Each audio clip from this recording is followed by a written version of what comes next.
Kamusta ka, kabayan? Amerika ang pinapangarap ng karamihan dahil ito ay kilala bilang the land of opportunity.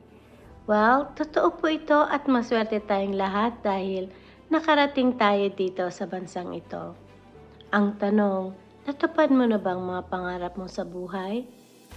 Ako nga po pala si Mildred Ellison, living here in Tennessee, USA, with my family but originally from Cagayan Valley, Philippines.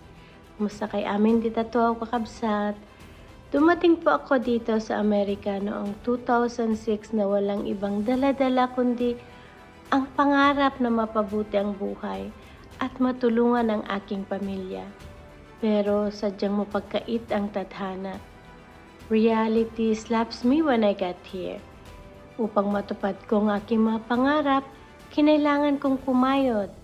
Nagtrabaho ako bilang manager sa isa sa pinakamalaking retail store dito sa bansa at sa restaurant at the same time. Very demanding, physically challenging, at stressful ang trabaho ko. Nagtrabaho ako upang matulungan ko ang aking asawa sa pang-araw-araw na gastusin, but I can only do so much. Ang hirap, halos wala na kaming oras sa aming anak. Gusto ko sanang makasama siya sa mga activities niya sa school, pero kulang po sa oras at pera. Pagod, stress at walang ipon. Halos ubos na rin ang credit cards dahil sa tuloy-tuloy na bayarin.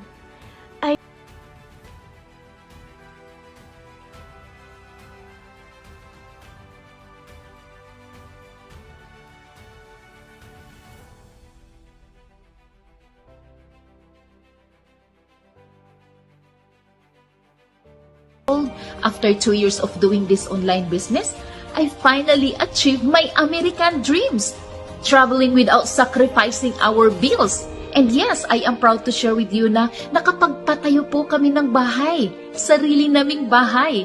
Imagine from living that one small bedroom apartment now living into our 3-bedroom brand new home. Aside from that, I paid off my husband truck note in cash, $23,000 US, which he's supposed to pay off that in 3 years, and from max out credit cards, overdrafts, to becoming a financial debt free. And now I can send my help to my family back home in the Philippines more than ever. Dati pag nagpadala kami kahit $500 sa isang buwan, oh my goodness, pag-aawayan pa namin yan mag-asawa. Pero ngayon, kahit $3,000 sa isang buwan, walang problema. No more arguments with my husband over finances. The best part, from working 2 jobs to become my own boss. Yes, no more alarm clocks to wake me up in the morning kasi I am now in charge of my own life.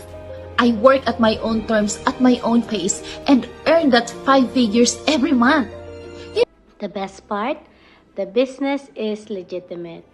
Yes, you are required to pay taxes of your income.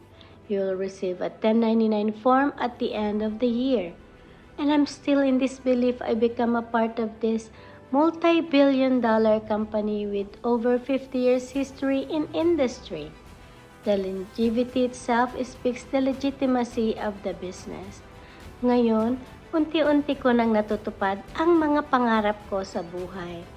Hindi ko na kailangan pang magtrabaho ng long hours. At higit sa lahat, may oras na ako sa anak ko. I can now spend quality time with my family without sacrificing my time. Sana noon ko pa ito natagpuan.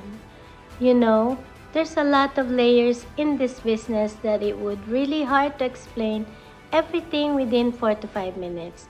Kaya if you're interested in learning more, please connect with me. Message me by tapping the send message below at ipapadala ko sa iyo ang libreng impormasyon na kailangan mong mapanood para mabigyan ka ng basic understanding what this business is all about. Pagkatapos mo mapanood ang video na ipapadala ko sa iyo, you will learn right away if this opportunity fits for your interest. Kapatid, baka ito na rin ang sagot sa mga dasal na matagal mo nang hinihintay. Remember, if what you're currently doing is not giving you the right results that you want, then it's probably time for a change. So thank you so much for watching, and I hope to see you inside. Bye for now, and God bless.